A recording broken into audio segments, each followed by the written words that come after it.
जमशेदपुर में LIC office से करीब 55 लाख रुपए की हुई चोरी। जमशेदपुर के बिष्णुपुर थाना क्षेत्र में स्थित एलआईसी के मेन ब्रांच 2 से लाखों रुपए की चोरी हुई है। घटना का खुलासा तब हुआ जब कार्यालय खोला गया और सीसीटीवी कैमरा काम नहीं कर रहा था।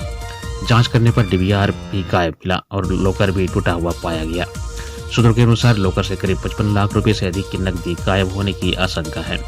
हालांकि यह आंकड़ा पुलिस की जांच के बाद ही स्पष्ट हो पाएगा। घटना की सूचना मिलते ही बिष्णुपुर पुलिस मौके पर पहुंची और पूरे कार्यालय परिसर की जांच शुरू कर दी।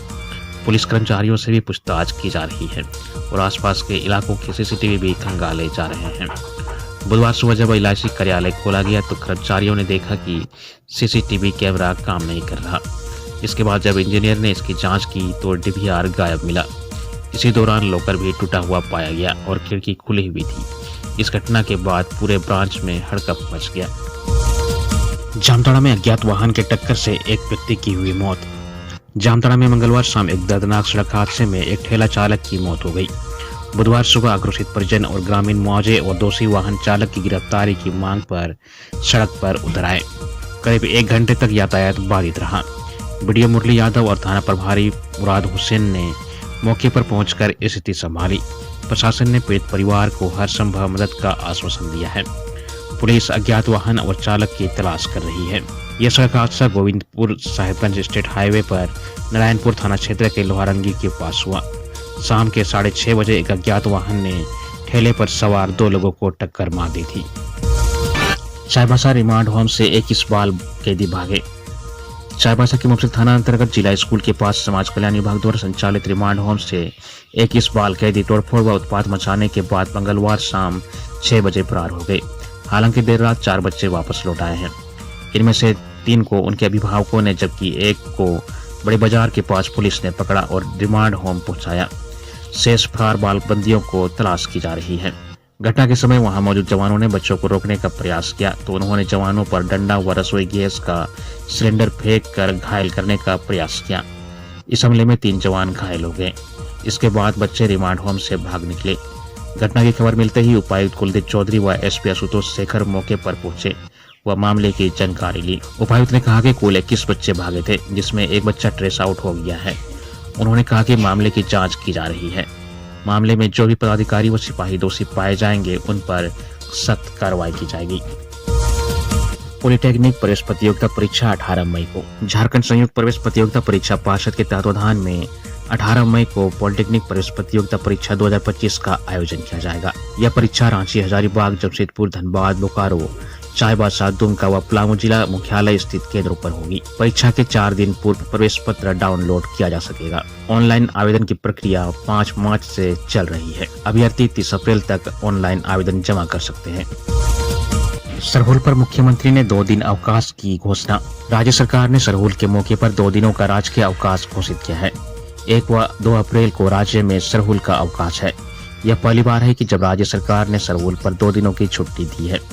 मुख्यमंत्री हेमंत सोरेन ने अपने एक्स हैंडल पर इससे संबंधित पोस्ट किया है। उन्होंने लिखा है कि पिछले कई वर्षों से सरहुल के अवसर पर 2 दिन के राजकीय अवकाश की मांग उठ रही थी।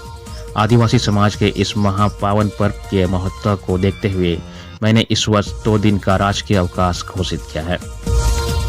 सिरमटोली रैंप मामले में दर्ज प्राथमिकी हुई वापस। राज्य सरकार ने सिरमटोली फ्लाईओवर के रैंप हटाने को लेकर किए गए प्रदर्शन में शामिल लोगों के विरोध किसी तरह भी कार्रवाई पर रोक लगा दी है। आरोप है कि 30 मार्च को हुए प्रदर्शन के दौरान प्रदर्शनकारियों ने बैरिकेडिंग तोड़ने और प्रतिनियुक्त दंडाधिकारियों और पुलिसकर्मियों से धक्का मुक्की की। घटना के बाद चुटिया थाना में 24 लोगों पर प्राथमिकी दर्ज की गई थी। राज्य सरकार ने प्राथमिकी दर्ज करने की सूचना मिलने के बाद डीजीपी को अभियुक्तों के विरुद्ध किसी भी तरह की कार्रवाई पर रोक लगाने का निर्देश दिया। आदेश में कहा गया कि यह घटना सरहुल पर्व की भावना से जुड़ी है। इस पर किसी तरह की कार्रवाई नहीं होनी चाहिए। सरकार के निर्देश मिलने के बाद चुटिया थाना में दर्ज केस में कार्रवाई नहीं करने से संबंधित आदेश डीजीपी ने जारी कर दिया है। प्राथमिकी में गीताश्री उरांव सहित 24 लोगों को नामजद आरोपी बनाया गया था। रेमिस फॉल में डूबने से 2 छात्र की हुई मौत। खूंटी के मारंगहादा थाना क्षेत्र के रेमिस फॉल में डूबने से फिर 2 किशोरों ने अपनी जान खो दी है। मृतकों में रांची के खेलगांव थाना क्षेत्र के होटवार महुआ टोली के महेंद्र तिर्की के पुत्र 15 वर्षीय रोलेन तिर्की और सुशील संघा के पुत्र 15 वर्षीय जेम्स जुनास सांगा शामिल है। जानकारी के अनुसार रांची के कोकर आदर्श नगर गाड़ी गांव से 7 दोस्त स्कूटी और बाइक से घूमने के लिए रिमिक्स फॉल गए थे, जहां नहाने के क्रम में रोलन और जेम्स की डूबने से मौत हो गई। घटना की सूचना मिलने के बाद तत्काल मारंग हदा थाना की पुलिस टीम मौके पर पहुंची। वहां स्थानीय ग्रामीणों ने गहरे पानी में डूबे दोनों युवकों के शव को बाहर निकाला। जानकारी के अनुसार मृतकों में रोलन तिर्की कोकर खुरहाटोली डॉन बॉस्को में 9वीं, जबकि James Junas colony convent school में दीपाटोली में 9वीं कक्षा का छात्र था। एसडीपीओ वरुण रजक ने कहा कि दोनों अपने दोस्तों के साथ घूमने आए थे। नहाने के दौरान वे डूब गए। गाड़ी गांव महुआटोली में उन किशोरों की डूबने की सूचना शाम 6 बजे के बाद मिली। तब तक सभी लोग सरहुल जुलूस के लिए निकल चुके थे।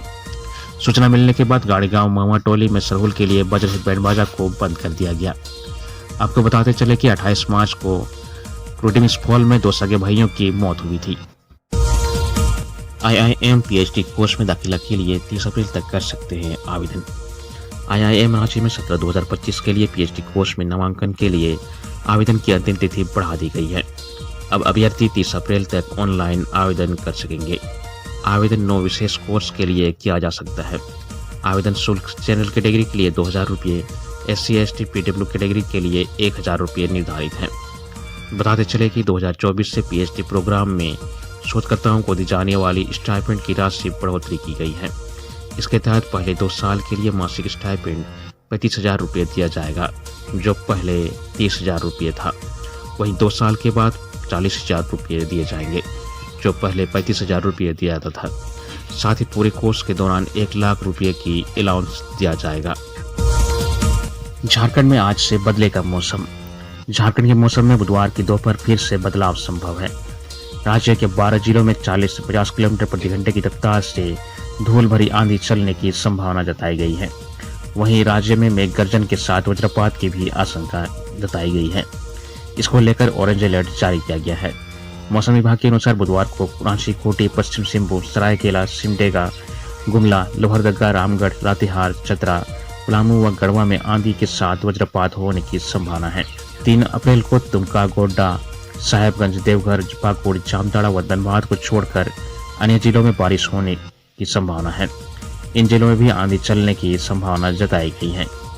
मौसम विभाग ने 3 अप्रैल को भी ऑरेंज अलर्ट जारी किया है। वहीं 4 अप्रैल को भी गढ़वा, पलामू, चतरा, लातेहार को छोड़कर अन्य जिलों में मेघ गर्जन व वज्रपात के साथ तेज हवा चलने के संकेत दिए हैं। बरहेट में 2 मालगाड़ी में हुई टक्कर से 2 लोको पायलट जिंदा जले। गोड्डा के लालमटिया से पश्चिम बंगाल के फरक्का MGR रेल लाइन पर बरहेट के सोनाजोड़ी के समीप 2 मालगाड़ी में टक्कर हो गई। इस टक्कर में खड़ी मालगाड़ी में मौजूद ड्राइवर बोकारो सेक्टर 9 निवासी अंबुज महतो एवं पश्चिम बंगाल के कालेश्वर माल की घटनास्थल पर ही जलकर मौत हो गई। वहीं एक मालगाड़ी का ड्राइवर GK नाथ भी बुरी तरह से घायल हो गए। उन्हें बेहतर इलाज के लिए मालदा से कोलकाता ले जाया गया। उनके साथ मौजूद मजदूर पश्चिम बंगाल के उदय मंडल, इजराउल शेख, जितेंद्र कुमार, रवि घोष का इलाज मालदा के अस्पताल में चल रहा है। घायलों को बेहतर इलाज के लिए मालदा अस्पताल ले जाया गया। जानकारी के अनुसार मंगलवार की आज सुबह 3:30 बजे ललमटिया से कोयला लोड मालगाड़ी पश्चिम बंगाल फरक्का NTPC जा रही थी। बरहेट सोनाजोड़ी के समीप लूप लाइन पर खड़ी मालगाड़ी खड़ी थी। तभी कोयला लोड मालगाड़ी लूप लाइन पर आ गई। इससे दोनों मालगाड़ियों की आमने सामने की टक्कर हो गई। टक्कर इतनी जबरदस्त थी कि मालगाड़ी की 7 बोगियां पटरी से उतर गई और दोनों मालगाड़ी के 3 इंजन में आग लग गई। इस घटना में 3 रेल इंजन, 7 बोगियां और रेल पटरी क्षतिग्रस्त हो गई। इस रेल लाइन पर कोयला ढुलाई ठप हो गया है। कोडरमा में यज्ञ को लेकर निकाली गई यात्रा पर हुई पथराव। कोडरमा थाना क्षेत्र के छतरबर में मंगलवार की सुबह देवी मंडप पूजन को लेकर भिक्षाटन के लिए निकली चेचे गांव की महिलाओं को टोली पर असामाजिक तत्वों ने पथराव कर दिया। मामले को लेकर 2 पक्षों के बीच तनाव बढ़ता। इससे पहले पुलिस घटनास्थल पर पहुंच गई और ग्रामीणों को समझा बुझा कर भेज दिया। हालांकि इलाके में तनाव व्याप्त है। एहतियात के तौर पर पुलिस गांव में कैंप कर रही है। सिंचाई के युवक मुकेश साहू ने बताया कि उनके गांव में 9 से 17 अप्रैल तक महायज्ञ होने जा रहा है। इसको लेकर गांव की 50 से 60 महिलाएं 7 गांव से मन्नत मांगने मंगलवार की सुबह निकली थी। छतरबर गांव से गुजरने के दौरान असामाजिक तत्वों ने किसी घर की छत से पथराव कर दिया, घटना के बाद दोनों गांव के ग्रामीण चतरबर गांव के मुख्य चौक पर पहुंच गए। इसी दौरान दलबल के साथ एसडीपीओ रिया सिंह, एसडीपीओ अनिल कुमार सिंह, सीओ हलदर प्रसाद सेठी, कोडरमा थाना प्रभारी अरविंद कुमार घटनास्थल पर पहुंचे और ग्रामीणों को समझा बुझा कर वापस भेज दिया। पुलिस प्रशासन ने गांव में सुरक्षा व्यवस्था चाक चौबंद कर दी है। एसडीपीओ ने बताया कि पूरे गांव की निगरानी ड्रोन के कैमरे से की जा रही है। क्षेत्र में अशांति फैलाने वालों को किसी भी हाल में बख्शा नहीं जाएगा। फिलहाल स्थिति नियंत्रण में है। एजेंसी कर्मियों को मिल रही सुविधाएं बंद होने से बड़ी परेशानी।